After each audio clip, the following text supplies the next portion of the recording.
आखिर शेरू को क्या हुआ कि इतनी सारी दवा शेरू को खानी पड़ती है। हाय फ्रेंड्स, मेरा नाम है अमित और आप देख रहे हैं बनिया वस्त्रालय। सुबह के 8:30 बजे मैं उठा और मैं फ्रेश हुआ। उसके बाद मैंने पानी का बैग लिया और मैं निकल गया अपने दुकान की ओर। आज भी बाहर जाकर देखा तो बहुत तेज बारिश हो ही रही थी। फिर कुछ देर चलने के बाद मैं दुकान पर पहुंच गया और मैंने दुकान खोली और दुकान की डिस्प्ले स्टार्ट कर दी। फिर उसके बाद 10:30 बजे करीब मुखिया जी आए। मुखिया जी ने साफ सफाई की। उसके बाद कुछ देर के बाद मैं बैठ गया खाने के लिए। फिर 11:30 बजे मैंने चाय पी। फिर देखते देखते 1 बज गया और मैं निकल गया अपने दुकान से घर की ओर। घर आते आते 1:20 हो गया।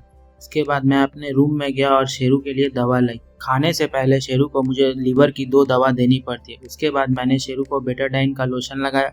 उसके बाद मैंने किस्किन का क्रीम शेरू के पूरे बॉडी पे रब कर दिया। फिर 2:30 बजे के करीब मैंने शेरू को खाना दिया। उसके बाद कुछ देर बाद मैं भी बैठ गया खाने के लिए। खाने के बाद शेरू को मैंने 2 दवा दी, जो कि एक है लीवर के लिए और एक है एलर्जी के लिए। उसके बाद मैंने एलर्जी पाउडर भी लगाया।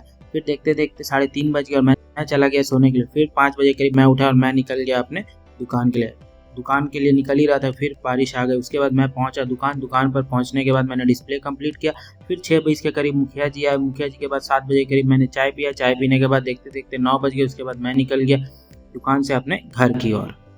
घर आते ही मैंने शेरू को 2 दवा दी लीवर की, जो कि खाने से पहले देनी होती है। उसके बाद 10:30 बजे करीब मैंने शेरू को खाना दिया। उसके बाद खुद मैं बैठ गया खाने के लिए। उसके बाद मैंने एलर्जी का स्प्रे किया शेरू के लेग में। उसके बाद मैंने शेरू को 1 लीवर की दवा दी और 2 एलर्जी की दवा दी।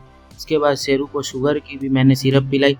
उसके बाद मैंने शेरू को एलर्जी पाउडर रब कर दिया उसके पैर में। उसके बाद देखते देखते 12 बज गया और मैं चला गया सोने के लिए। आज के लिए इतना ही, मिलते हैं नेक्स्ट वीडियो में। Thank you.